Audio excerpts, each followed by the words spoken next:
probably edit the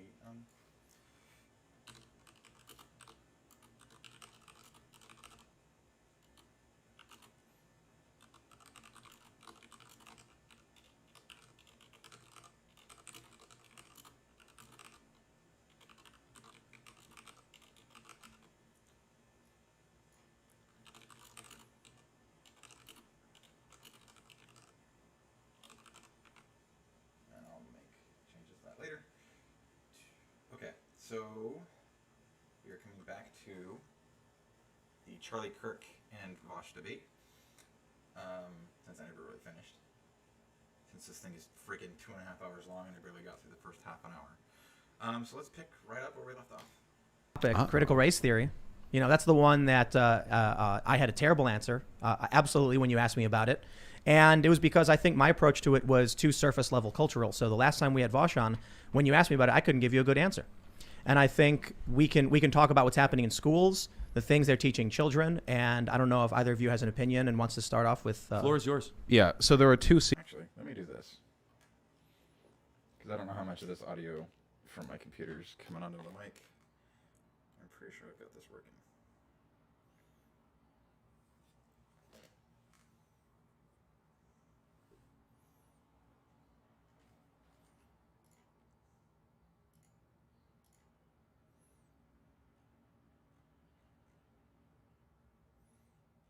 Maybe not.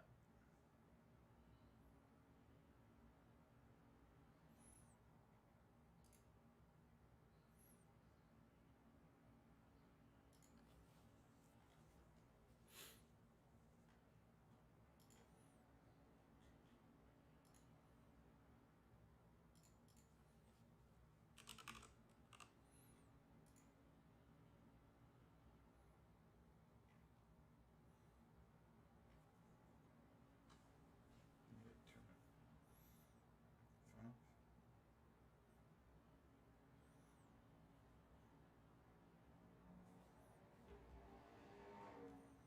a second.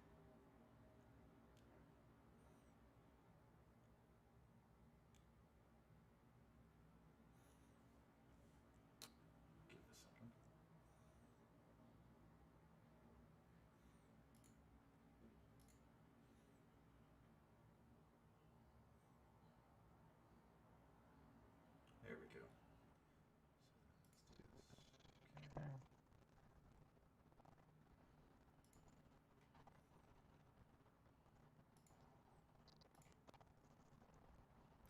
Okay, now let's find it out.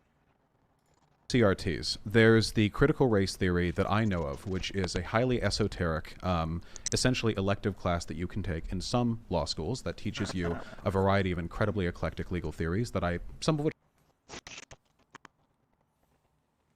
Alright, let's just go back to what we were doing. And in the meantime, I'm going to find headphones that work in conjunction with the mic. I like, and some of which I think I disagree with. And then there's the critical race theory that people like Christopher Rufo have been trying to push, a sort of catch-all term to describe all anti-racism. We see these anti-CRT bills being put through state legislators, and a lot of them don't even mention critical race theory. They mention stuff that's been boilerplate anti-racist theory for like 2 centuries. That stuff really concerns me. If I think that academia is to an extent sacred, of course, all the good things in our society now were born in the halls of academia. The Enlightenment, our democracy, the fair trial that we enjoy if we're arrested, these were things that were originally considered to be the crackpot initiatives of academics, and only through the respect of those ideas have we arrived at, well, what we have today. So if there are... So that's kind of the irony here is, I don't remember, I heard someone say it recently, but like, I think it was actually Vaush himself who said the right has never been on the correct side of history, right? They were against the abolishment of slavery. They were against the integration of, they were against desegregation. They've been against basically every aspect of societal progress.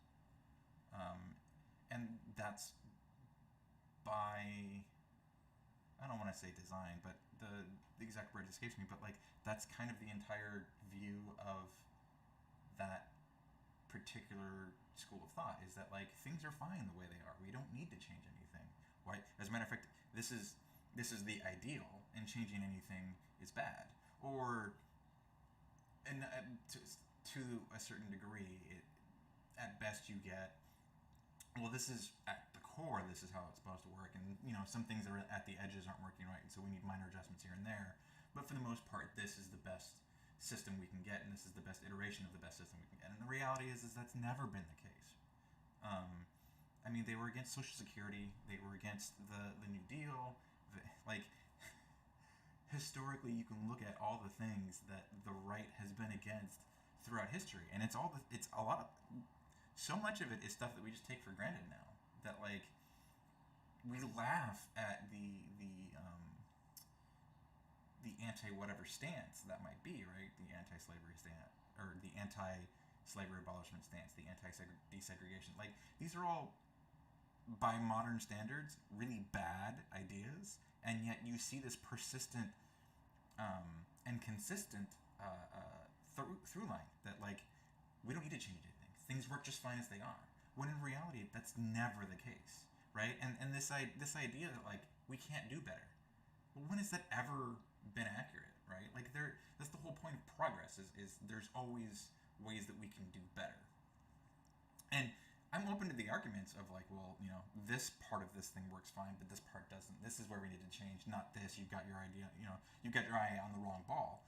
Okay, those are fair discussions, but that's not what these discussions ever revolve around, right? It's always this idea is beyond the pale. We can't even talk about this thing because it's just it's insane. It's you're trying to change too much, and it's the same arguments over and over and over, just with a different wrapping, right? Just on a different topic, and it's the same silly things. So it's just it's funny that he's academia is where all of these things come from, these things that we take for granted. It's yeah, because that's how progress works. And conservatism is, at its core, against progress, because progress is always, no, this isn't far enough, and conservatives are no, we can't go any farther. There are problems within academia. I would have them solved in academia, not through the big hand of government reaching in and censoring everyone who says something that disagrees with some political party. So a point of clarification, you don't believe that critical race theory is in schools? I think that maybe there are ideas which overlap with critical race theory, but there's always going to be overlap between academic ideas. I mean, I drank water, so did Hitler, one of those type situations. I think you're coming at it from the... I drink water, so that's an interesting... I've never heard that point. But yeah, I think this is another thing that both sides lack, is the criticism of specific aspects of things, right? So and this is why Destiny is actually one of my favorite online debaters, is because Destiny will go into the specifics of a topic and kind of break them down, right? Where one of his major criticisms of leftists is that they don't understand Marx, right? And part of the reason they don't understand Marx is because Marx's works were critiques of capitalism, and you can't understand a critique of a system that you don't understand. And by their nature, most lefties don't understand capitalism because they're more interested in the critiques of capitalism than understanding the system that they're trying to critique. And part of that is because, if Marx has already done the work for them, right? And so, but you don't get a lot of that. And that's really unfortunate, because I think that's where the majority of these discussions need to be happening in the first place, is within the nuance. And there's 100% there's not enough of that. In good faith, where you're technically correct here, that the super academic way of defining critical race theory is not being taught to fourth graders, right? It is not the super academic part of it. It's not the super academic definition. That is the definition of critical race theory, right? Now, if you want to talk about how critical race theory has caused people to believe this thing that is incorrect and want to teach it, that's a separate story, right? But what you're damning all of critical race theory. So this is exactly what I'm talking about, right? There is nuance in the discussion of, well, critical race theory has allowed the furthering of some bad ideas. Okay, that's a discussion worth having. But a discussion that's not worth having is that critical race theory itself is the problem here. Well, no, because by that merit, you can point to any number of people that have come to unsound conclusions from the basis of a very sound theory that they have used as a springboard, right? With that I'd being hope so. It'd be pretty. With tough that for being them. said, there are. It's almost like saying, we're not teaching advanced geometry to fourth graders, but we are teaching them, very basic math, right? We'll get them the Euclidean geometry. So the very basics of this are definitely in schools. And no, and that it's the downstream argument, right? It's well, we're not there yet, but we're going to get there, and we get them there by teaching. No, that's not. You only arrive at the destination when you arrive at the destination, right? This is like saying, oh, well, we can't allow freedom of speech because freedom of speech eventually leads to fascism, right? Like, that's what happened in Germany, right? They had freedom of speech, and no one stopping Hitler from giving his speeches allowed him to rise in popularity. Therefore, freedom of speech led to fascism. No, that's not how it works, right? You have to and if you want to have the argument of, well, this leads downstream to this, again, there's nuance. Right? You don't go from A to Z, right? There's all those letters within the rest of the alphabet to get you to Z. So you have to find the specific letter at which point, okay, now we're running into problems, right? All the rest of this in between here and this point, this is okay. It's from this point that things start to get questionable. And from that point on is where, well, and then, so there's total broad brushstrokes, like, this is such an unintelligent examination of what of the point. Right? Like, there's many examples of this, right? The National Education Association literally came out in their press release and said that they are going to push for, and their word was critical race theory, just so we're clear. They use that term, right? Okay, but that doesn't mean that that's the correct use of the term. Just like when you use the term incorrectly, you're still using the term incorrectly. It doesn't matter if you use the term, you have to use the term correctly for it to be about the term, right? I can say I'm a socialist, but if I don't believe in any actual socialist policies, am I a socialist? Vis-a-vis the Nazi Party, the National Socialist Party, right? They called themselves socialists, but did any of what they believe or push or adopt policy-wise, was any of that socialist? No. As a matter of fact, the first political party that they targeted to drive out of their system / their country were the socialists. That's not Christopher Rufo, that's not James Lindsay, who are good friends of mine. That's the National Education Association, right? And I think they might even be talking about something different than the Delgado theory of critical race theory, right? And so what I want to try to do here, Tim, is we can talk about critical race theory as an academic theory, or we could use a filler term like wokeism, which is more like racial justice, which I actually think would probably be... Okay, and herein lies the problem with his arguments, right? Is he's trying to use a term to encompass all of these things that he thinks is bad. The problem is that when you use these broad terms, you are muddying the waters, right? Because, again, now we're not talking about the specific things being taught that you take issue with. Now we're talking about things being taught that you take issue with as a general term. And so you want to, and there's this conflation. This is communism, right? This is the demonization of the words communism and socialism, right? They're interchangeable in American discourse. But those aren't the same things. Communism and socialism are very different political ideologies. But because we've conflated them with all these other things that are not parts of them, now they mean the same thing. And they have therefore lost their actual meaning. And this is the problem, right? And the left does this too, right? But this is the major issue with political discourse, is we are not talking about the actual policies anymore. Now we're trying to wrap up things in these, and that's how humans work, right? Like, this is the way we organize the world, is by grouping things together in ways that make sense to us. Because the world's just too large to try and understand everything piece by piece, right? So that's just natural. But when it comes to complicated things like this, and trying to understand these things that are made up of multiple concepts and multiple topics and that's where you need to break it down on an individual basis.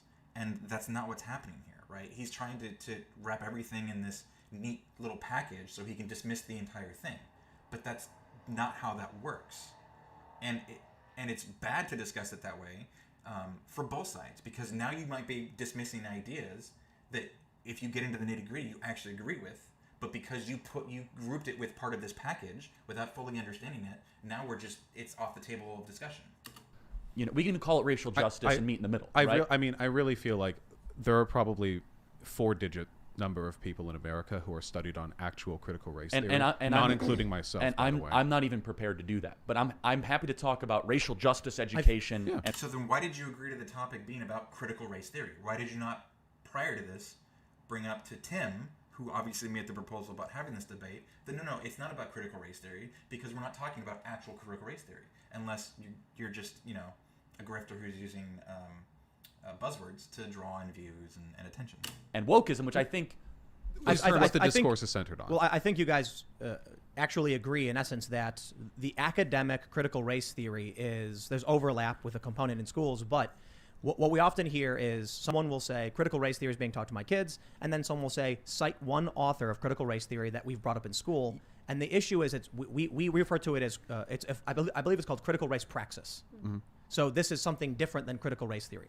It's being Then make that's the topic of discussion. Stop saying critical race theory, right? Critical race theory means the theory proposed about analyzing things through a critical lens regarding race, which I'm not even using the proper definition, right? But critical race theory means one thing. If you're not talking about that thing, use a different word. Coin a term. You do it all the time. implemented in education. But that's why you said wokeism, and Well, you and said I just think that discussion is so unhelpful when Joy Reid and Christopher Rufo are screaming at each other, and Joy Reid is saying, like, it's not being taught anywhere, Christopher Rufo, so yes, it is, when in reality they're both right. They're just talking. Except they're not. Okay, again, this is what, and this is another reason I really like Destiny is because when Destiny gets into these discussions, he understands that these terms are not being used correctly. So he'll up front, let's define our terms. Let's make sure we're talking about the same thing, right? And this is the problem: is that they have one definition and they use the term incorrectly to mean something that it doesn't actually mean. And so now they're just talking past each other because they're not talking about the same thing. So when someone says that's not critical race theory, and critical race theory, thereby critical race theory is not being taught in their schools, they're teaching this. Okay, then let's talk about that, not critical race theory, because this is not critical race theory. And then they'll conflate it with, it's downstream of critical race theory. Or critical race theory is downstream of what's being taught. Again, that is a separate discussion, right? Don't talk about what's not being taught and then claim it is, because that's not accurate. Talking about two completely different things. Yeah, you know what I'm saying? No, I do. And Christopher Rufo has admitted this is like a kind of tactic. Critical race theory does sound spooky. I get a little shiver when I say it. Whereas stuff like anti-racist theory or structural racism maybe compel a little bit more thought when discussed on. It's kind of a moral panic that, in principle, I really disagree with. But if you want to talk, we can call it wokeism if you want. That's probably a more accurate term. I will just say, to the point about Christopher Rufo, white supremacist is also used as a catch-all term in the other direction. If we're talking, in academia, the term. Actually, Tim just made a really good point, which is going to be rare. So that, like I said, and because this applies to both sides, is we have lost the thread, right? We use terms that don't actually mean what they mean anymore, right? So when we talk about fascists, this person's fascist, that person's a fascist. Well, no, fascist is a very specific political ideology, and there are aspects of fascism that also apply to other political ideologies. And so, like, someone can be doing stuff that is a piece of fascism, but it could also be this thing or this thing. And so the problem is that you can't point to a single piece of this and then go, that makes them fascist. That's not what it is. It takes the combination of multiple things. And the problem is this is a really easy way of talking about things to villainize the person that you're trying to talk about, which is usually the goal when they're bringing up these terms is they're trying to incite outrage or panic or fear or whatever the multitude of things is. And it's easier to pull in those emotions from your audience when you use terms that we know incite that kind of reaction when they're not actually accurate. And again, both sides do this, and it drives me nuts because now we're not discussing the actual thing anymore. Now we're just trying to it's about driving viewers or clicks or whatever, right? And so it stops being about the actual discussion of policies of what is a good policy and what is a bad policy, or what makes sense to apply and when. And now we're just trying to demonize the other guy because that's the easiest way to win political points. Because another thing is that the American voter has a terrible time understanding what policies they actually are for or against when you attach a label to it, right? If you give voters just the explanation of what the policy is, most American voters are on the same page, right? But the minute you apply a team label to it, even if the person agreed with the policy before it was labeled, will disagree with it, or vice versa, where they disagreed with it, but you put it on their team, they'll agree with it. And then like another excellent example is just like the name of the bill, right? So the names of the bills are for easy reference, right? But like an excellent example is the Patriot Act. If you explain what the Patriot Act actually did, there are people who talk about supporting the Patriot Act who are no longer for it. But when you then ask them if they're in favor of the Patriot Act, well, yeah, I'm in favor of the Patriot Act. And the same thing with the ACA and Obamacare, right? If you call it Obamacare, they're against it. But if you call it the ACA, they're for it, regardless of what explanation you give underneath each of those names. White supremacist is virtually never used. It's sort of a common parlance. What I will say, though, about to give credit to Christopher Rufo is that this is all kind of downstream from the conversation that Marcuse and Delgado started. Yeah, well, it really is. Well, let's talk about it then. But just one thing, though, since we're operating under the blanket wokeism, which is really broad term, let's talk about like specific. Yes, and that is by design, right? So the broader the term, the more things they can bring into this to apply to it to make this term now bad, right?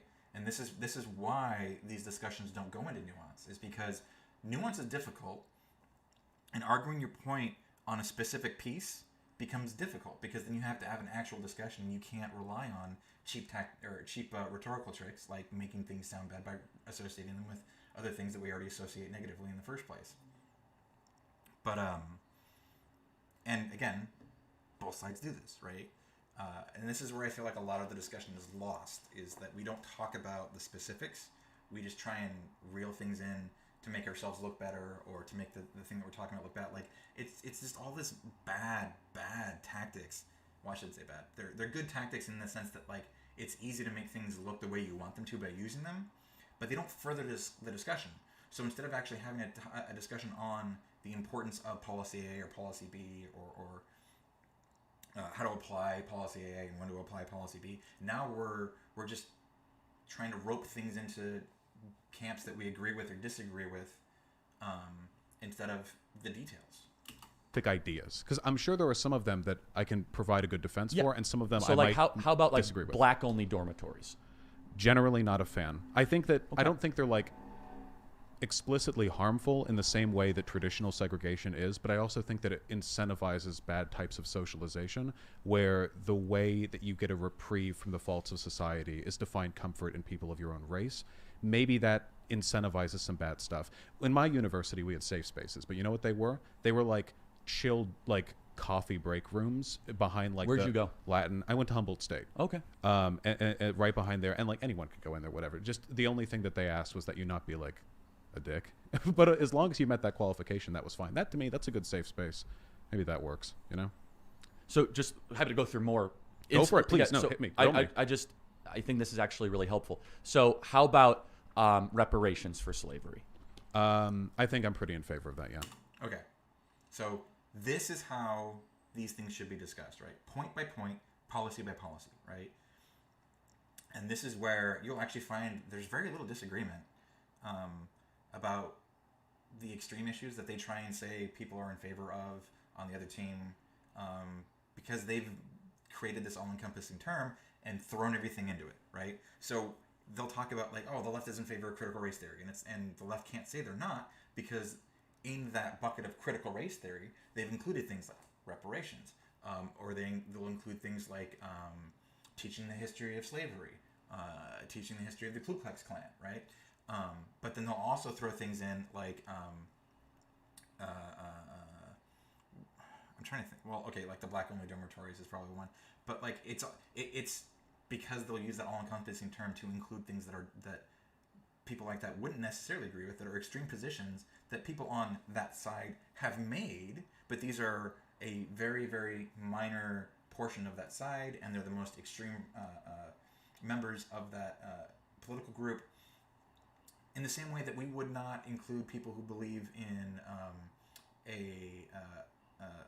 an ethno-state with Republicans, right? Like there are people who vote Republican who want an ethno-state, but that is a tiny minority, and they don't vote Republican because they believe in the Republican platform. They vote Republican because the Democratic platform is like the polar opposite of what they want in the first place, right? But by lumping those people in with these other groups, now again, it's easy to go, oh, well, this is what you believe. Well, no, that's not what I believe, right? I believe some of those things, but I don't believe all of those things. And you lumping in the most extreme opinions on this side with that term, and some of the things I do believe in, well, now I can't say I don't agree with this because I do, but I don't agree with these pieces of it. Okay, make the argument. It's just an owed debt. We said 40 acres and a mule. We never paid it. And unfortunately, the material reality for a lot of people who were slaves didn't change that much after they were emancipated. I mean, if you were a slave and you're made free, that's a big step up, don't get me wrong, but you have nothing. I mean, nothing. And because of the way generational wealth transfers from father to son or mother to either to anyone to their children, caught me there. Unfortunately, we still see the consequences of that borne out. You can actually look county by county. Where were slaves kept? Which were the plantation counties? And you see, oh, this group of black neighborhoods, that's where they settled after slavery ended. It's like really immediate stuff, and it's a debt owed that this nation never paid. On top of that, we've done this. You can see instances of this being done. So, for example, Germany, I forget when, but sometime after World War II, Germany paid reparations to the descendants of the Jews that the Nazi Party performed, the survivors of the Holocaust and their family members, right? Because the country did something bad to these people, and therefore these people deserve some sort of compensation to make it up to them. Now, whether that's monetary or what form that takes, it's a different question because, how far removed from the event, what are the impacts, and that can be understood through study, which there are tons of people who've talked about, like, what we owe the descendants of slaves in today's terms, money-wise, because of what we've cost them. But like, this is downstream of redlining. This is downstream of like the Tulsa massacre, and so but it is possible to quantify the damages that a certain thing has done, right? And we've actually done this before with the Japanese Americans in the internment camps, right? They were given reparations afterwards. I don't necessarily agree on reparations, but I think we need to clarify what that ultimately means. But I will say... and the reason people don't agree with reparations is because, well, I wasn't responsible. Why should I have to pay for something that my ancestors did? Exactly. Right? Your ancestors did it. It wasn't made right then. Someone has to make it right. And it's not you paying for it. It's the tax dollars paying for it. We all pay taxes. Guess what? If we give reparations to black people pay taxes too. Right? So like, they're basically being given back their own money. So this is such a bad line of thinking in the first place, that like, reparations are bad. No, they're not. It's about making things right to people who were wronged.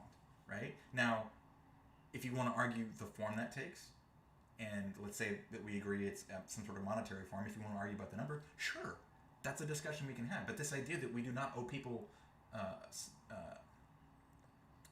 restitution for things that we did wrong to them in the past, no, that's absolutely not the case. Because you would never say that to an individual, about someone individually wronging them. So why do we say that about a community who was wronged by the government that was supposed to protect them? I've long held the same position. I actually worked on a documentary. There's an issue of people who were enslaved, then they were released, and they were not given any means to actually develop and grow. And so there's a generational wealth gap between people based on race for these historical reasons. The challenge I see, I suppose, is, we've done a lot to amend the laws and change them. For instance, redlining and blockbusting have become illegal, and now we're dealing with an ultimately, I believe, is a class issue. Of course, racism still exists. But anyway, I digress on that point. What I wanted to get to is specifically on... Which, by the way, so redlining is no longer legal in the books, but it still happens, right? It's just, they're not using the overt reasonings of, oh, it's because they're black, right? And you can actually see this happening.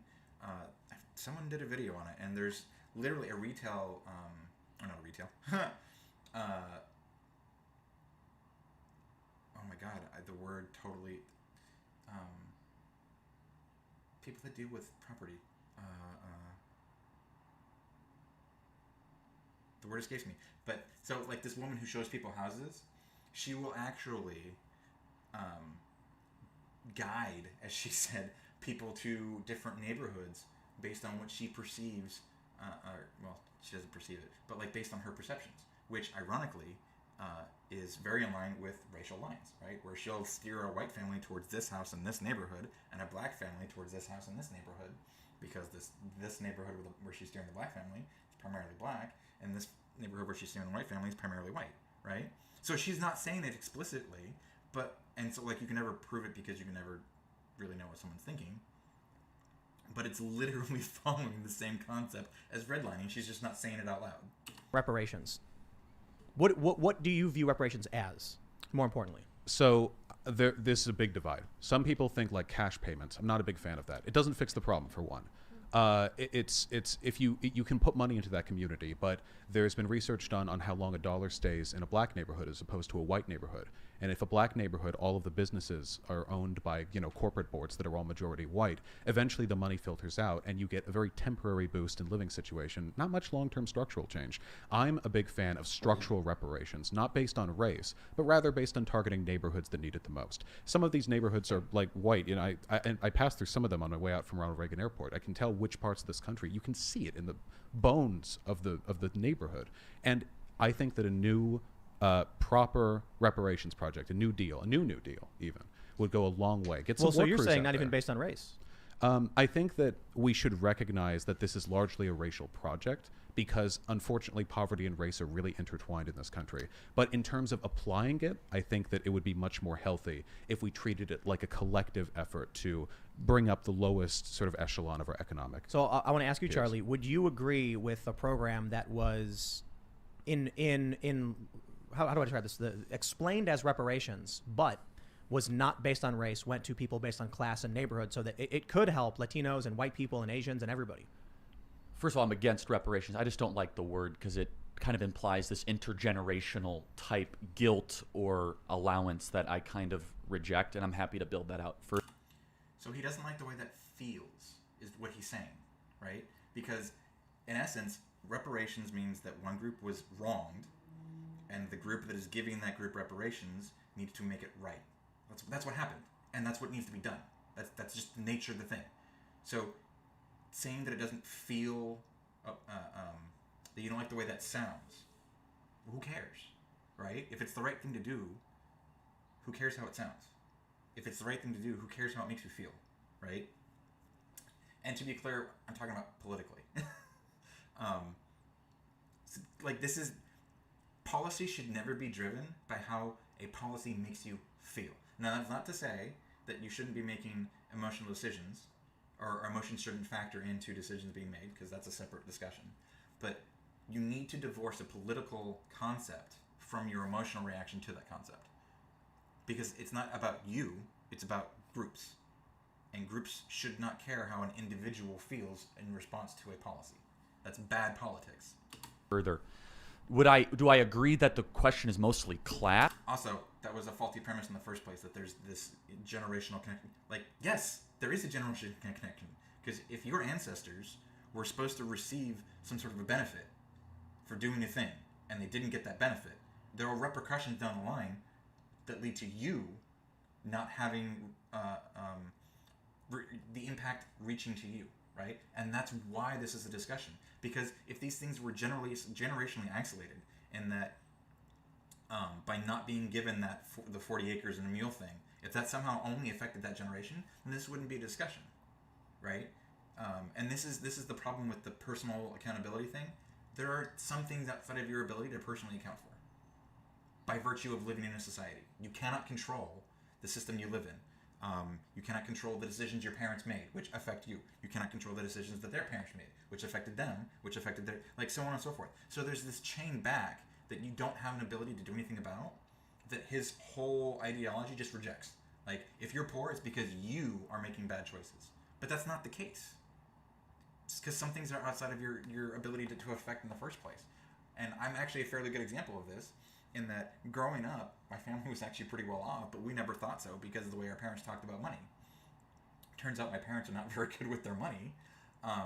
Therefore, coming out of high school, I was not well off, despite living very comfortably, even then, to now, to the point where, as I was a working adult, my parents were about to lose their house and had to ask their kids to help them pay their mortgage because they couldn't afford it. Despite the fact that my parents have a very affordable mortgage, they were just really bad with their money. To now, I'm actually living fairly comfortably. I make a decent living at the job that I work, to the point where, like, if I miss a couple days, it's no big deal. I buy all the things I want. Well, not all the things, but I live well. Now, I'm not rich by any stretch, but I'm not struggling like I was, 5-6 years ago when I was working at a job that I had to work 60 plus hours to get by. And that was affected by my parents' decisions, because they didn't have the money to support me the way that some families can support their kids. And that was affected by their parents' decisions. And so that's the thing, is like, you only have so much control over your own situation.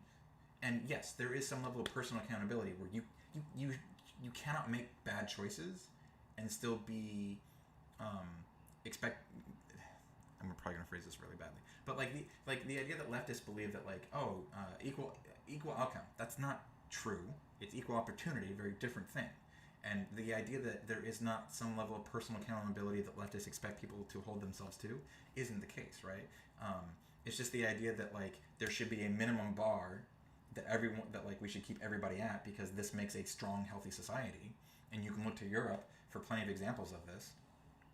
And that's what the majority of leftists are talking about, is, I shouldn't say leftists, but people on the left, where it's like, okay, here's evidence that this thing is beneficial to everyone, and it keeps people out of abject poverty, where they literally don't know where their next meal is going to come from, and and is beneficial for everybody because X, Y, and Z. And so this is a hollow argument that, like, somehow your situation isn't connected to the previous generation's situations.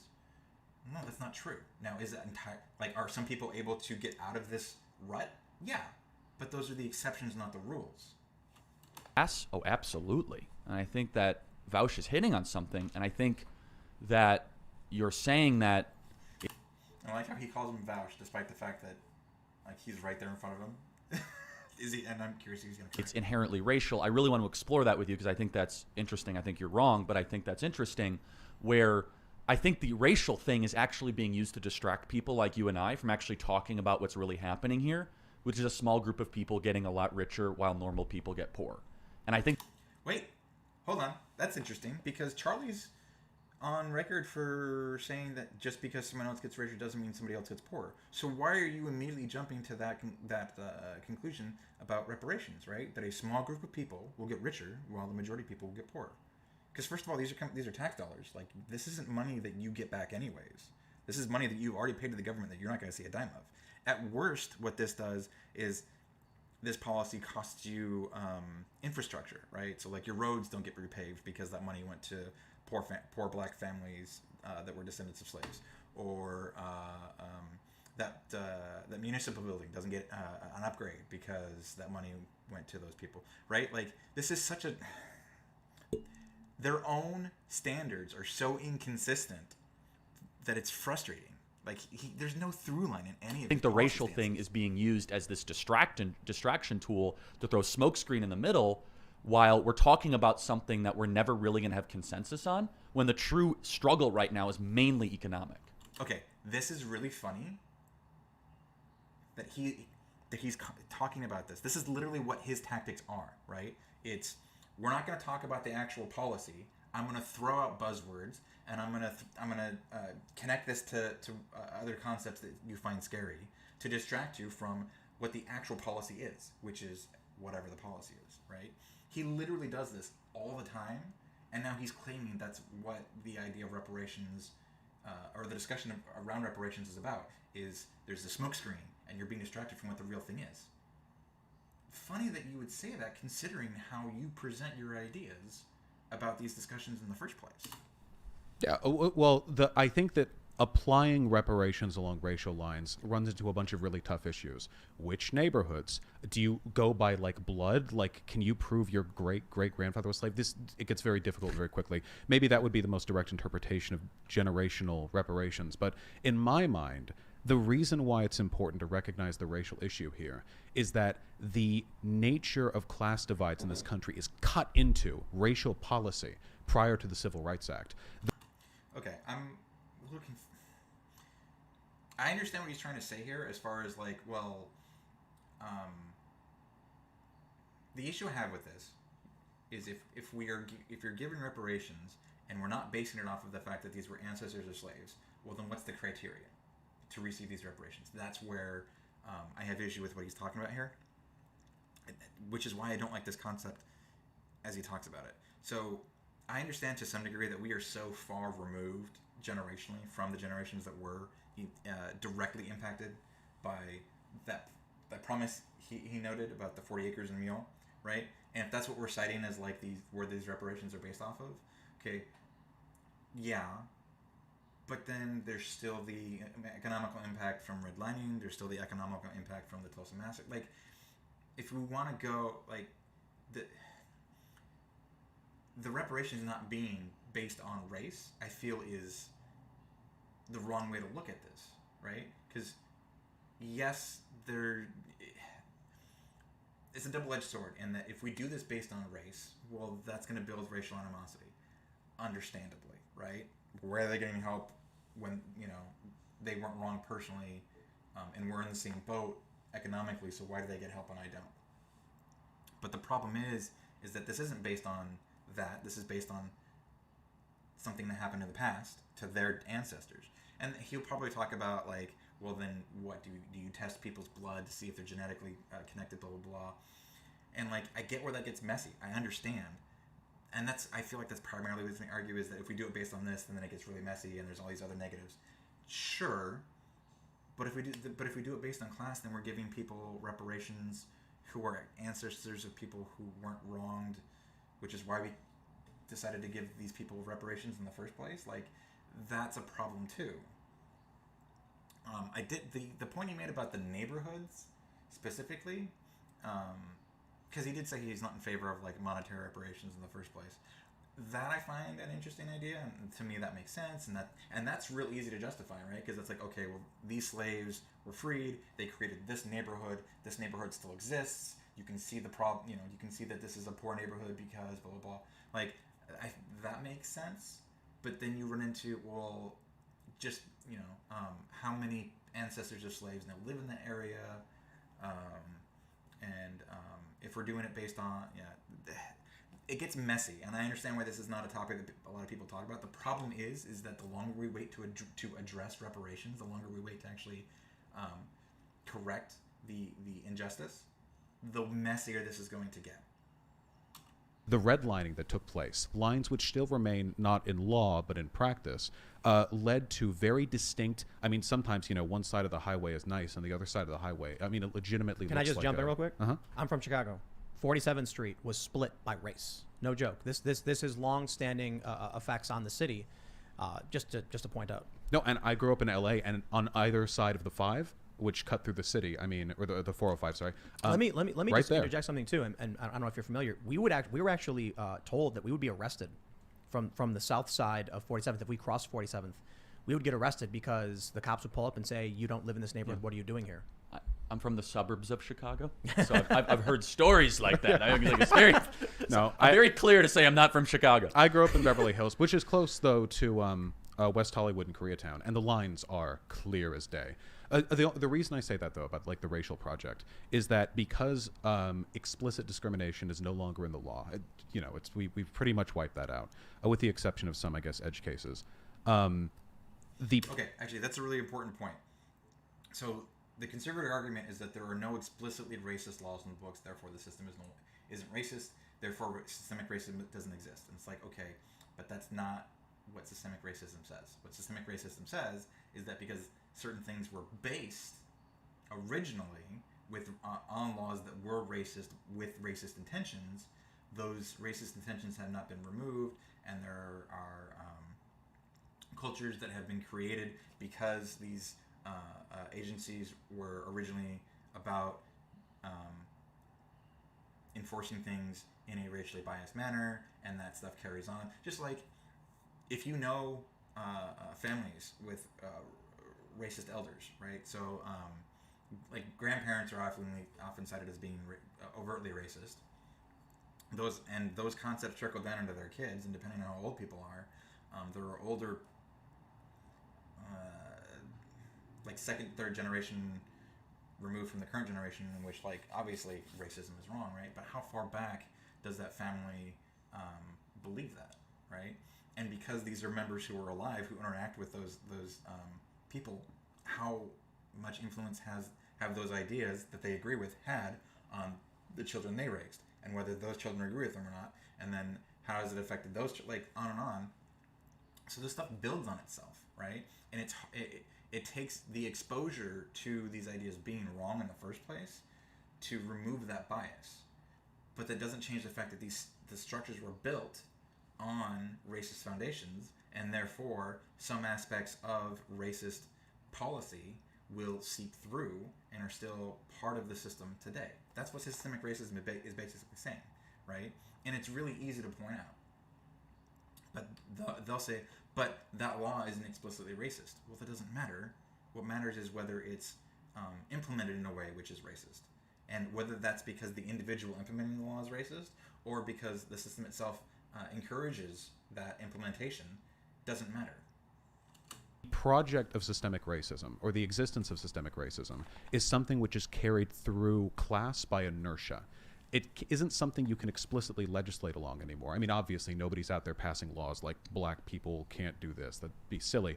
But instead, the consequences of slavery and of second-class citizenship for black people left unaddressed, a wound left to fester that, unfortunately, can't really heal itself inertially unless we do something specific. So the issue with that argument is that the more that we intervened in the black community, it actually had the opposite effect.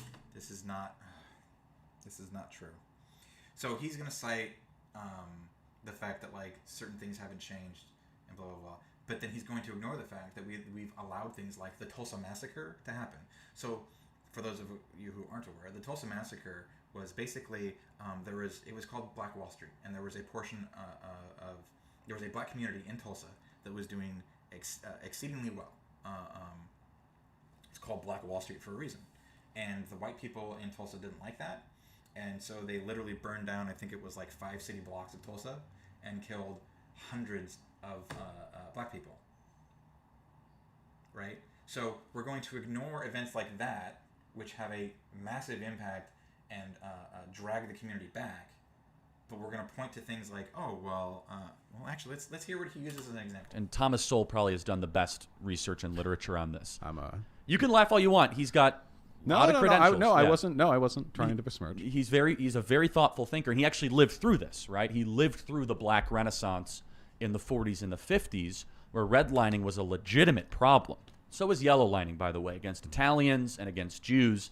Nowhere nearly as bad, but there were. And here we go. We gotta. It's not enough to point out that, yeah, black people were wrong. We have to point out that white people were also wronged.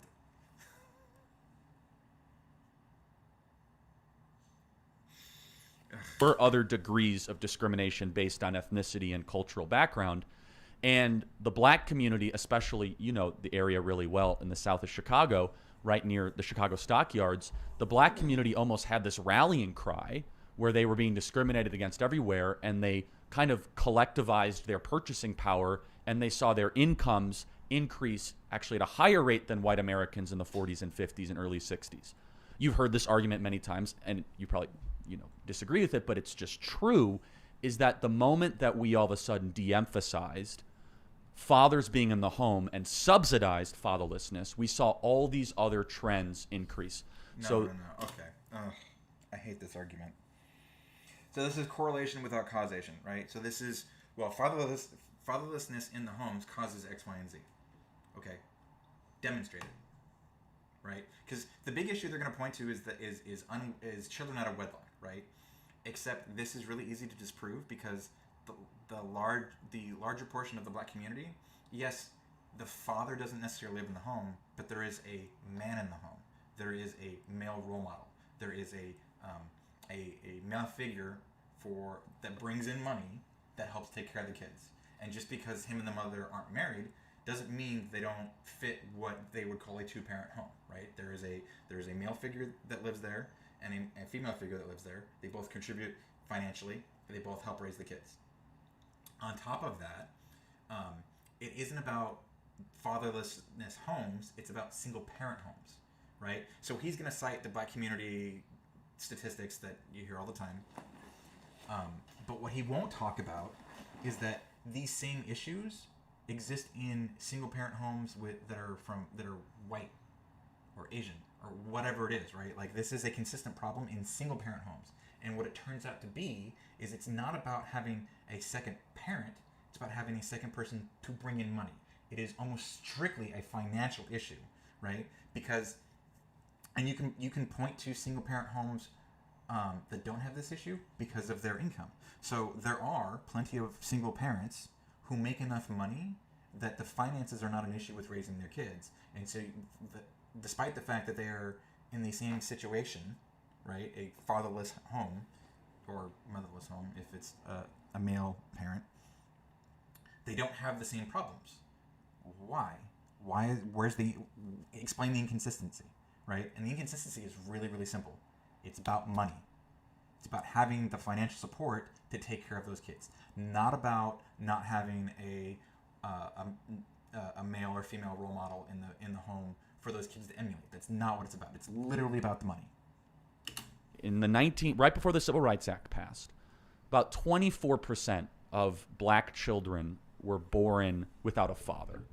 Now it's upwards of 70%. You guys can look at the Washington Examiner. It's 77%. Let's say it's 65. Also, this is ignoring the impact that the fatherless homes have in the sense that, like, well, why aren't the fathers at home? Well, that's because they're in jail. And why are the fathers in jail? Well, with a fair amount of evidence, people on the left will point to, well, it's because the system's racist. Black people get longer sentences for the same crimes. Black people get pulled over or stopped and searched more often, like, despite being a smaller percentage of the population, significantly more than white people or other races as well, like blah, blah, blah. Like, it's ironic that and this is the frustration with the conservative arguments, is they try to point, a simple reason, right? This thing exists because of this simple thing right here, and if we address this simple thing, boom, problem solved. It's like, well, no, that's never and that is never, ever the case. These things are always much more complicated than one specific thing causing the issue, right? And if you ever hear anyone on the left arguing that point too, that like, oh, here's the problem, because of this specific thing, we fix this one thing, boom, problem solved. That's incorrect. That is rarely ever how these things work. There are so many things that are interconnected now, like cause a myriad of problems, that it's never about a single facet. It is nearly impossible to address any societal problem with just by addressing one piece of it. Percent. So something has to explain that 40-point increase. May I? Yeah, just let me finish. Oh, sure. Yeah, and it's not necessarily that America got more racist. It could be the cocaine thing, which, is a common issue. It could be, ignoring the fact that there's a lot of literature on the topic, but crack cocaine and powder cocaine, I'm sorry, I have that wrong. The two versions of cocaine were treated very, very differently, right? So the possession of crack cocaine, which is primarily what black people have or were using at the time because it was the cheaper version of the drug, had a much harsher sentencing for significantly less possession. Even at the time, they knew that there was a greater percentage of, or that the usage amounts were basically the same for white and black people. It was just who used which version of the drug, which again was based on the cost of the drug.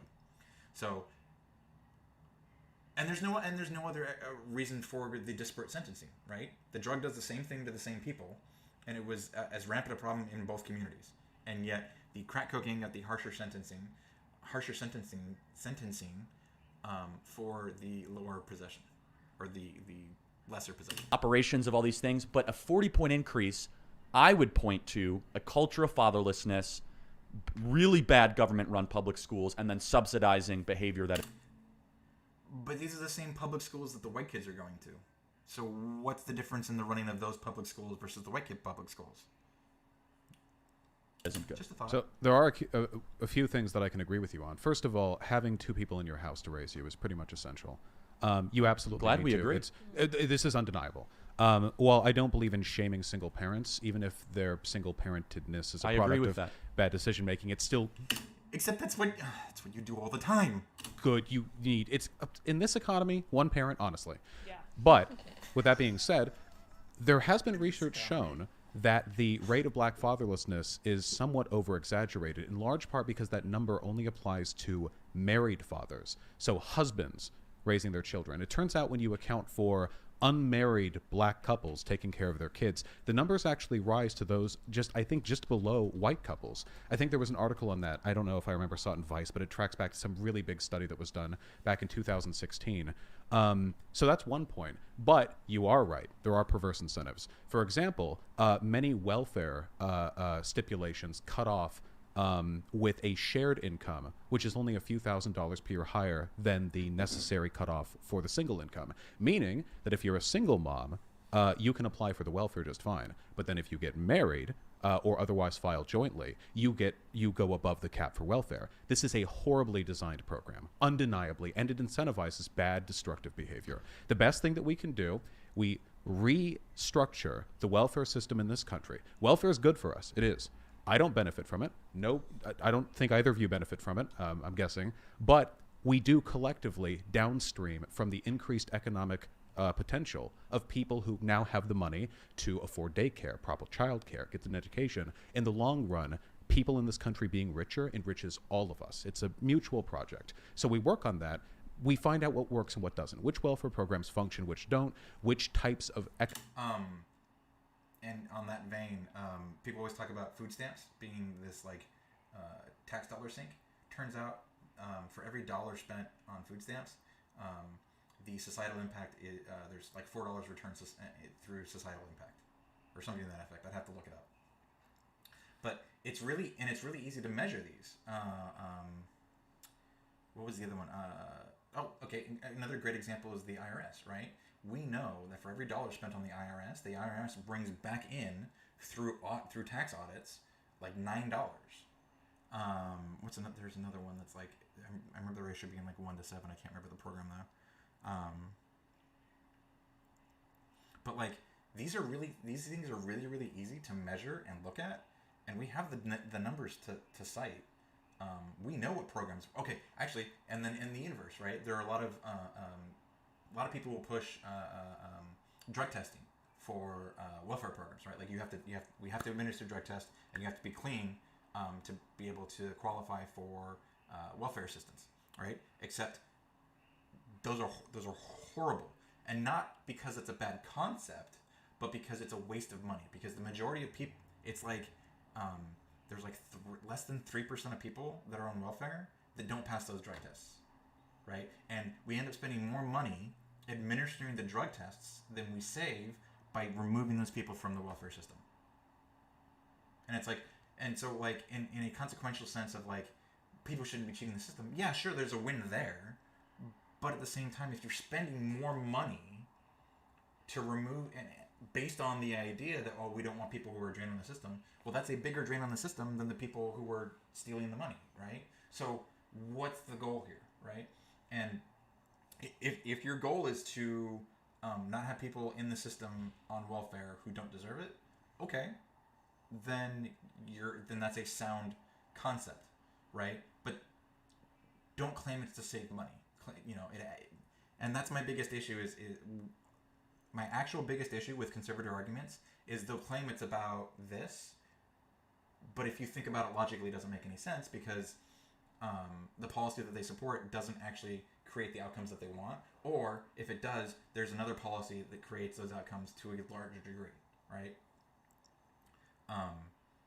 And so it's just about, it's part of the annoyance for me is the dishonesty, right? If you want this thing, be honest about why you want it, and then we can have a discussion. economic revitalization function and which don't. And I legitimately believe that if we applied this, this country has the bones to be just a permanent economic beacon on the hill, just like a shining example to the rest of the world. I agree with a lot of that. The bigger issue with the racial thing is that when you put some of these factors in even to present data, it doesn't pan out on racial lines, right? And this is where I think you'll agree, because you just said 2 parents in the home is a good thing, which we totally agree on. I think that's the ideal. Everything shows that that is something that we should. Again, and it doesn't. I actually don't know Charlie Kirk's stance on gay marriage and gay rights, so I don't want to say anything in that vein.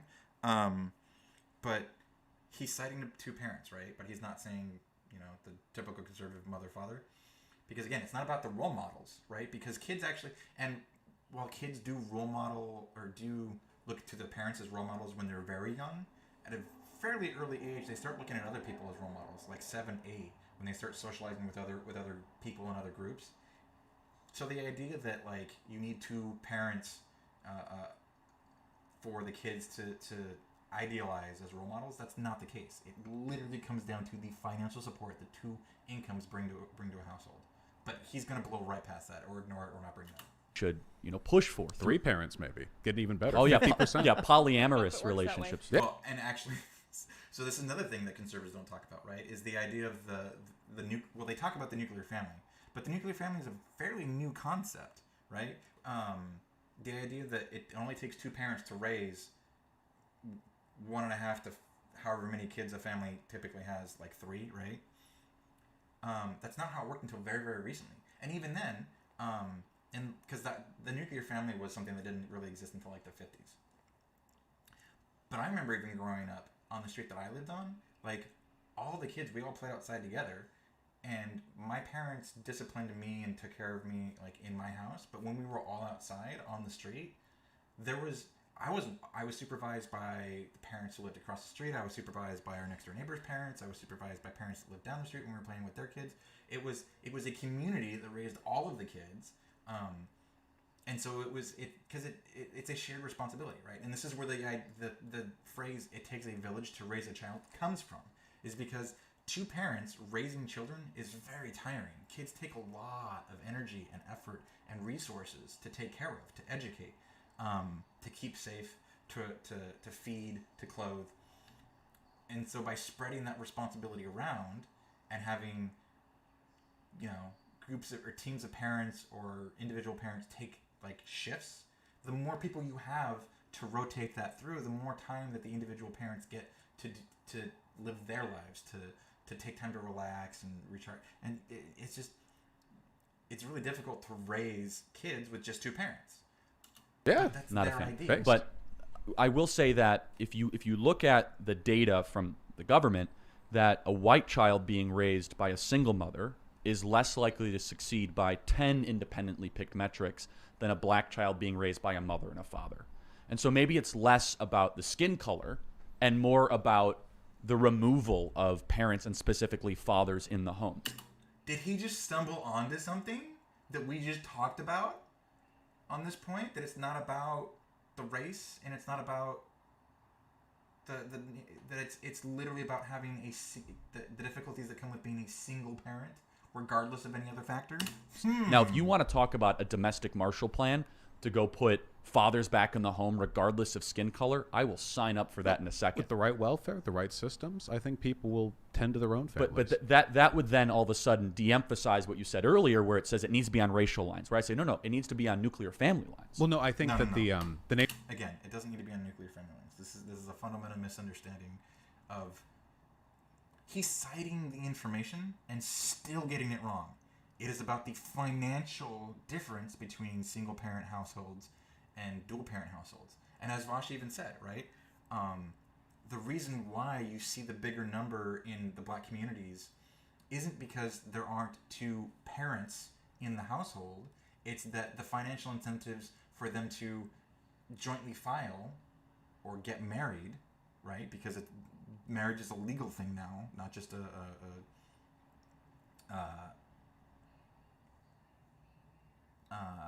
what's the word I'm looking for? A ritual that you go through, right? Because in reality, who cares? Like, the effect of having 2 parents in the household, regardless of whether they're legally married makes zero difference, right? Even if they're the biological parents, right? Like, it doesn't matter.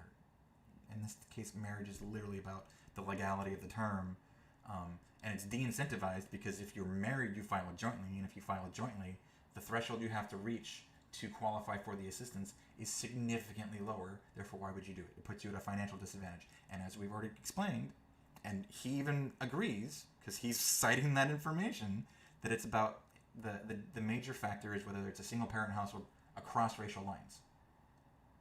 Which means, Charlie, that it's about the financial impact of having two incomes in the household, not about having two parents in the household.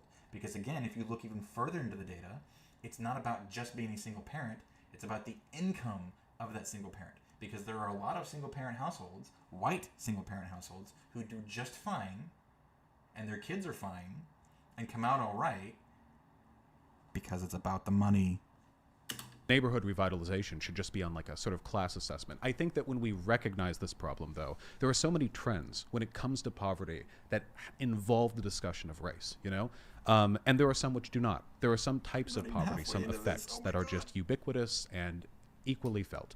But with regards to, say, you know, black people, the fact that they couldn't get loans to purchase homes for a very long time. I mean, there were people living who couldn't do this. The fact that they didn't benefit from the Marshall Plan, if I remember correctly, after World War II. Well, Marshall Plan was Europe. You're talking about the GI Bill. I Oh, think. sorry, the GI Bill. My apologies. Let me just point out all these white guys sitting here having a debate over the black community, huh? I just Okay, so this is annoying, and like I understand like representation and how that matters, and like people who don't understand the lived experience probably should be, but this isn't about the lived experience, right? Like this is not that discussion.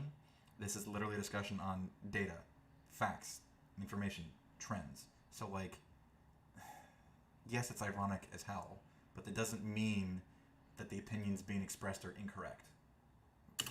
think that there is a lot of economic inequality. A lot of it's tied to race, but we don't need to turn this into some weird blood quantum issue where we go tracking down every black American and holding them under a microscope to see whether they get benefits. Now, we just need to tend to our own. This is where I want to. We kind of got off critical race theory very quickly. I forgot about that. I want to bring it back. We're agreeing way too much, Tim. All right. No, because this is Yeah, where's the blood sports? this is one of the issues I see.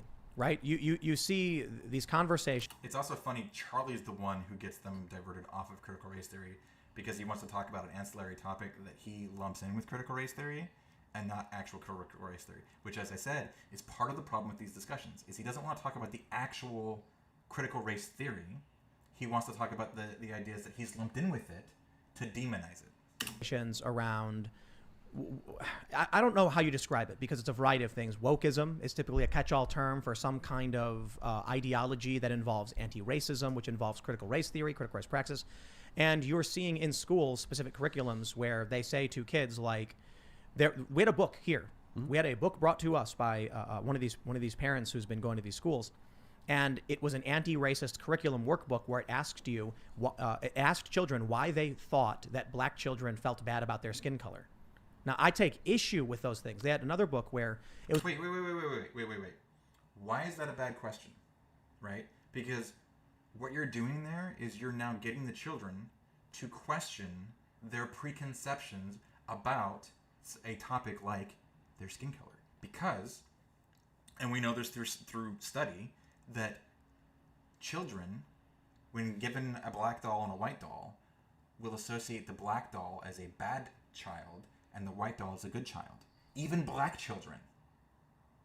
And this is really important to not only discuss on a psychological level, but for also to get kids to question why. Why do you believe that? This is super important. And the fact that they're against this, no. This is good. This is good things to teach people, right? Because the reason why this is scary to them is because this is teaching children to question the assumptions that they were taught by their parents or by society. But this is a good thing, right? This is what leads to critical thinking skills, which are sorely lacking on a global level, but specifically, like really badly in America. Americans score incredibly low on critical thinking skills.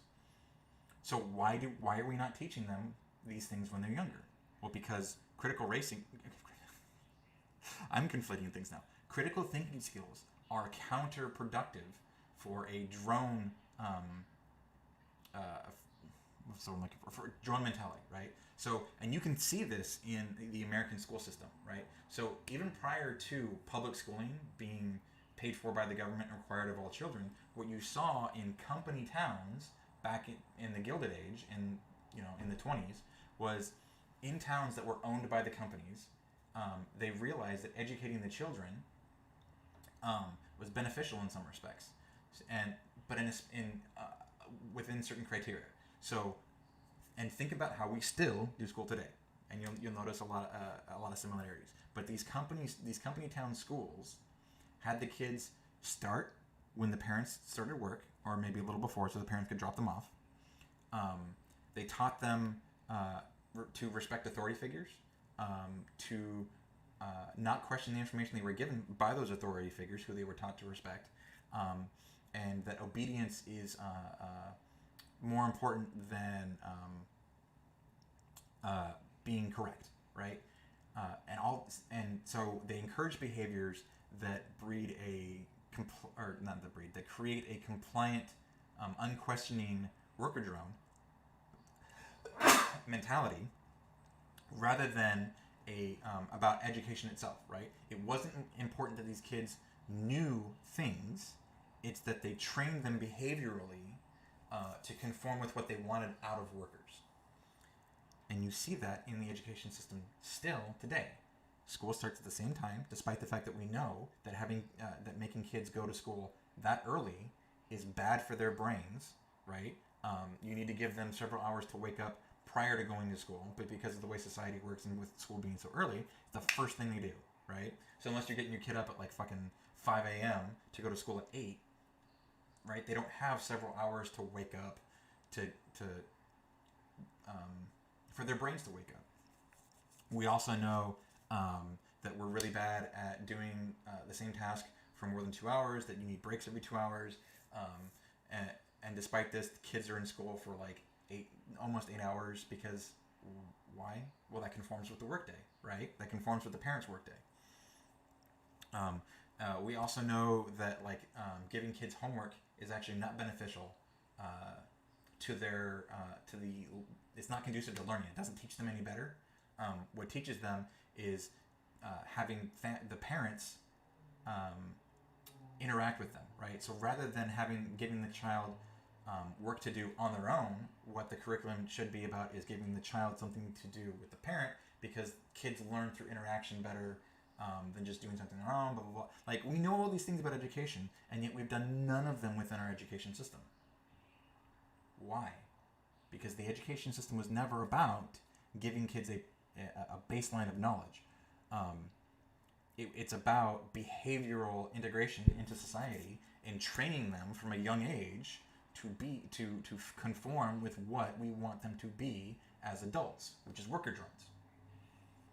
And yes, I know that sounds conspiratorial, but explain to me why we've done nothing to integrate what we've known for decades to be more beneficial education techniques. Like, okay, another perfect example. You're literally taught in school, hey, this is how, like, the three learning types, about how you learn best as an individual, and then do nothing to adjust the curriculum to help you learn better through your learning style.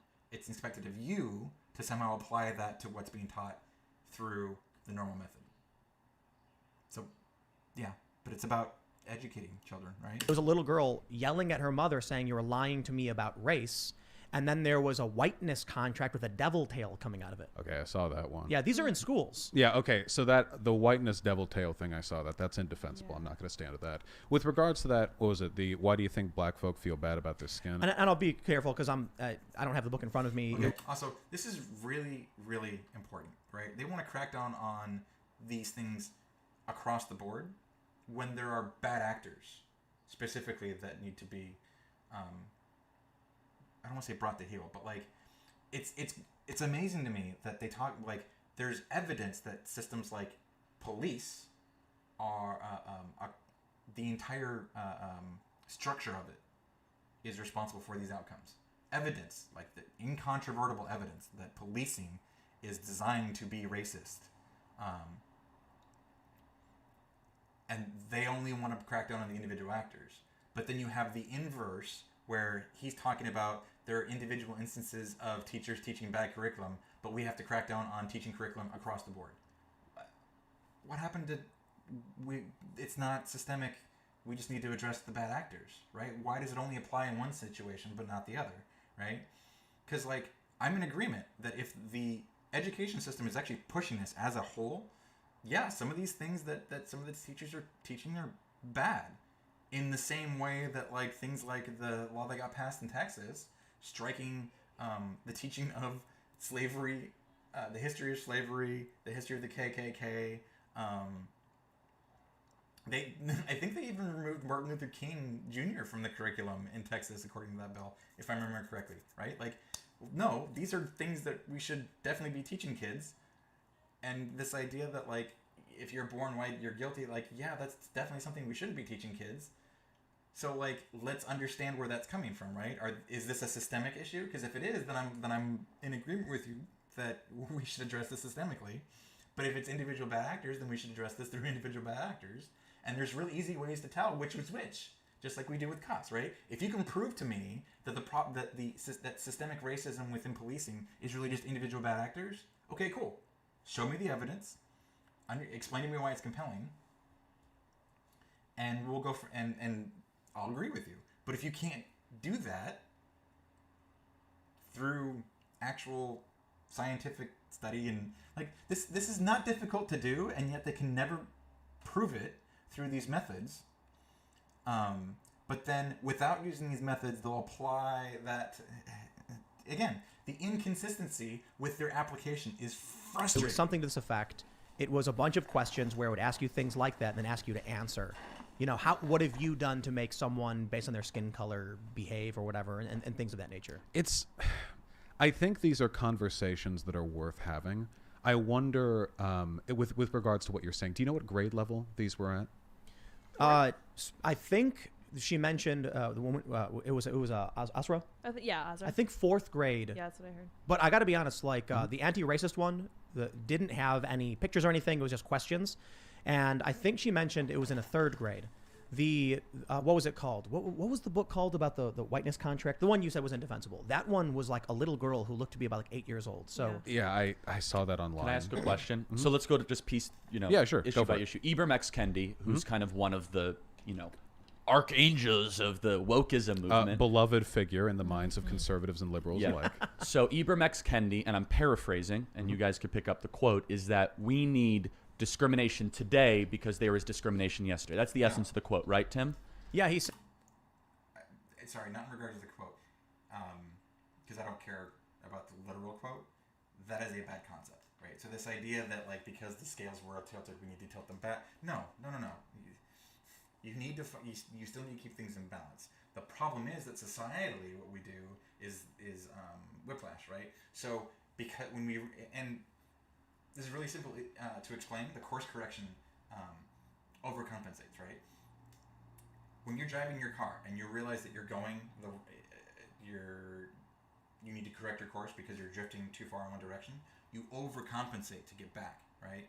Now, if you do it right, it gets you back on course correctly.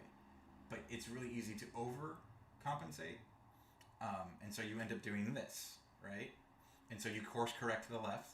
Let's say you're drifting right, and then you course correct to the left. Well, now you've course corrected to the left too far because you did it as an immediate reaction to realizing you were going too far to the right, and then you course correct back towards the right, and you eventually, and you may have to do it multiple times, but you eventually find your way back into the middle, back into balance, right? That's what happens societally when you realize the course has been diverted from the middle. We course correct now, but the problem is we over course correct because we're trying to compensate for the incorrection. But this is not how policy should work. Policy should never work this way. Said the only solution for past discrimination is present discrimination, and the only solution for present discrimination is future discrimination. So I find that to be reprehensible.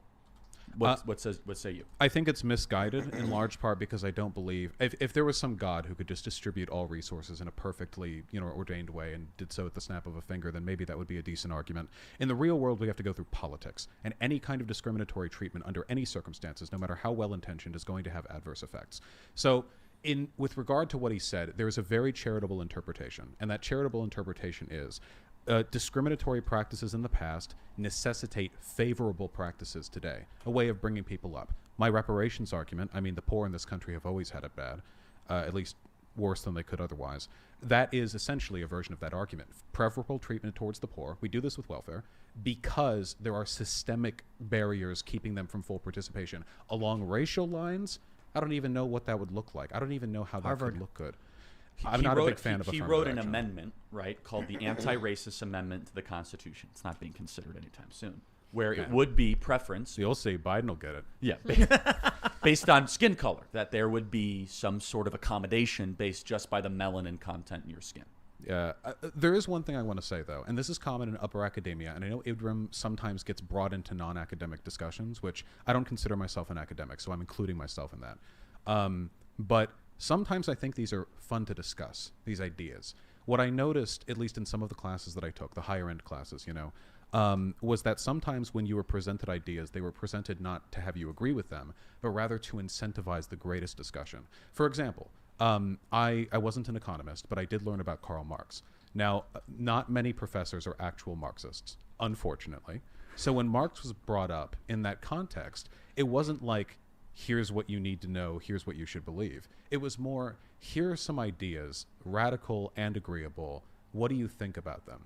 And when I look at what Kendi has written, I don't often agree with some of the more radical propositions, but I do enjoy the process. And I don't think that's something which should warrant the state intervening to cut out those discussions. I think that's a great brutish response. That's a great segue, if I could go. So the next question then is, should we be teaching first and second and third graders to be hyper-conscious aware of race all the time? I think that's destructive. I think it goes against the American promise of e pluribus unum, of... He was fine until he brought that up. So there are negatives. I'm just going to let him finish. The e pluribus unum thing is fucking stupid. Caring more about character than skin color. And yes, Martin Luther King Jr. was a mixed bag when it came to this stuff. He's a cool guy. But he was a very radical socialist in some regard, but he really hit it perfectly when he said that this was the ideal of the American system. Do you see any downsides to getting 3-year-olds just caring, not 3-year-olds, third graders caring about the color of people's skin all the time? Okay, except here's the problem. That's not, if this is what he's taught. Okay. 2 issues. One, is this actually being taught in classes, right? And why is it being taught in classes? So I think he's trying to make the connection to, well, this is being taught because CRT, blah, blah, blah, right? So as far as the actual, the concept that he's laying out, no, kids should not be taught to be hyper vigilant of race. But they should be taught to be conscious of their reactions to, to be conscious of their reactions and interactions with other people based on their race. Because one of the biggest problems with racism as it currently exists is that a lot of it, most of it, is subconscious. It is things that you don't even realize because society has ingrained this idea in you and you have not been taught to question it, right? So I remember when I was young, seeing black kids and immediately making associations with those black kids to negative things, right? But I didn't know them. I didn't know anything about them. I literally made the association based on seeing them and understanding that they were black because society had ingrained in me certain assumptions about black people. Now, that isn't this, I don't make those assumptions anymore. But this is stuff that's ingrained in you from when you're young, and you don't have the ability to not have it ingrained in you, right? This is what society teaches you to think, or your often your parents too, right? So the course, but you can't change, you can't adjust that prior to, right? Like you can't teach the parents to teach your kids to be anti-racist, right? Like, because what parents instill in children matters when they're younger, but eventually they come out to the rest of the tribe and have learned things from society as a whole, right? So unless every parent is teaching their kids from the start anti-racist concepts, right, at some point they're going to be exposed to societal norms and societal ideas about people that are racist because that's where they come from, right? And these things perpetuate because we've allowed them to perpetuate through societal concepts. So the only way to remove them is to teach people to be conscious of them and to address them so. Well, I think depending on their environment, they might already, whether they know it or not, in very implicit and subtle ways. We know from tests done, for example, on like little kids, like 4-year-olds or whatever, that some elements of implicit racial bias already infect their thinking. Now, that isn't a moral judgment. We're all flawed beings. We live and we die. We all have biases. That is just a part of life. But I think conversations about those things can be valuable. I don't believe... It's really unfortunate that he didn't go into the details of that, right? So that's the study in which the children were given the black and white doll and made the positive and negative associations based just on the skin color of the doll's skin color, and that even black children associated the black doll with negative concepts. But the kids couldn't explain why. They couldn't, what did the doll do wrong? And they can't give an answer. We live in a colorblind world, so teaching people that we do can often lead them to remain ignorant to evident problems. Now, to what extent would you be comfortable? What would you say, like bringing a racial consciousness to third graders? For me, very little to none. As don't care about it, de-emphasize it, look at the spirit, the soul, the conduct, and the character of the human being. Their skin color means nothing. Okay, except the problem is that as systems exist, people are already what's the word I'm looking for? This ignores the problem, right? And this is a bury your head in the sand thing, right? If we ignore it, it doesn't exist. If we pretend it doesn't exist, then it's not really a problem. But no, not saying that you should start to emphasize, organize what people look like, because therefore it means something that we're going to tell you. A great example is that this is the textbook definition of stereotyping, right? Is that if you see a black person, you don't know their history. You don't know if they're the son of a Nigerian billionaire. You don't know if they're an immigrant from Turks and Caicos. And you don't know if they're the 9th generation descendant of slaves, right? There's been 2 million blacks that have come to America legally through the immigration process since 1980. So this sort of hyperfixation on race, and I want to keep on getting back to this. And again, it's not hyperfixation on race. It is about teaching kids to be conscious of their subconscious assumptions. Things that they don't realize they assume about other people without knowing that person. That's what that's teaching them, is to be aware of what you think without knowing where that comes from and analyzing it to understand that where these assumptions come from and why these assumptions are bad, and to be conscious of them so that you can correct them, so that you can be aware of them. And you cannot fix a problem if you don't know the problem exists. Basic psychology, right? But let's brush past all of that because we don't want to. There's the possibility that we get kids to hyperfixate on race. Okay, well then you adjust for that problem when that problem arises. Are kids hyperfixating on race in 3rd grade? I don't think so. If they are, you can demonstrate it, and if you can demonstrate it, then we address the problem, right? This is very, very these. I'm just curious. Do you think this is actually helpful when there actually might be stuff that 90% of the country agrees on? Do you think this actually might be a smokescreen tactic? Well, it really depends on what's being taught. So here are some things I obviously don't want taught. One group is better than another, of course, black people are like this, white people are like this. That is being taught in some schools. There are some schools that do that, and while I would look to see their curriculum mended, I just don't want to implicitly agree with like a state ban. I would see adjustments done. But there are some things that... Okay. I really wish it made this point. In the instances in which that is happening, that needs to be corrected. Okay? Sure. But you need to demonstrate that it is happening, and you need to demonstrate that it's... And if it's only in specific places, then we make the correction in those specific places, right? If you can prove, which you should be able to, if this is a systemic issue, then we address it on a systemic level. But if it is an issue of individual curriculums, then we address it on the level of individual curriculums, individual teachers teaching the wrong things, right? And that's what this boils down to. Are there cases in which there are teachers who have taken this too far and are teaching the wrong things? Yes, 100%. cannot argue that because, like, there's video evidence, right? There are definitely teachers teaching bad concepts, okay? But this is not indicative of a system-wide issue. And if it is, you should be able to demonstrate it through evidence and study. That I think could be done well. For example, say you're teaching about very basic early history. You know, This is where I wanted to get to. yeah. This Okay. is important. So here are some things about America's founding that I like. One of the first practical liberal democracies, glory of the republic.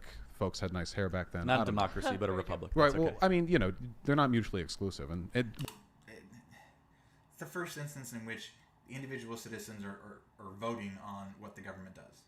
It's the first instance of that. Well, I shouldn't say first. It is the first instance of it in a modern nation that has not fallen like Greece and Rome, right? Because like democracy wasn't new, but it was new to be implemented in that age. we of course did more to fulfill the promise of a democracy with time. But obviously, when America was founded, it was a slave state. 1 in every 6 people in America at that time was human property. Can I ask you a question? Sure. How many states had abolished slavery by the time the Constitution was ratified? Well, I don't know the exact number. 9 out of But I mentioned- 13. That's not a slave country. Well, then you could say it was a confederacy with portions that were slave I think states. that's better said. 9 out of 13 had already abolished. There was a sunset moratorium for slavery in the Constitution. So this could... Vermont. Wait. If there was... That just doesn't pan out, right? So the idea that 9 out of the 13 colonies had abolished slavery by the time the Constitution was written. When was the Constitution written? Or did he say ratified or amended? Whatever. Constitution.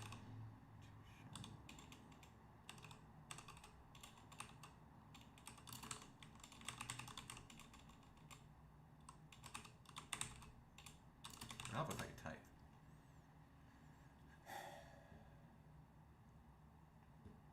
Okay, Constitution ratified.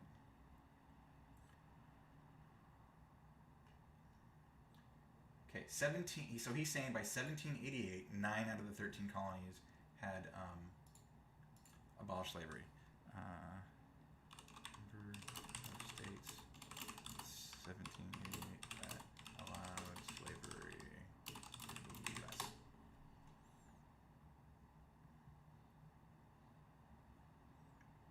Okay, let's just look at which states were free in 1820.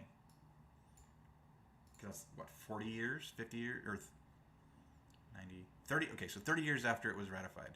Oh, look.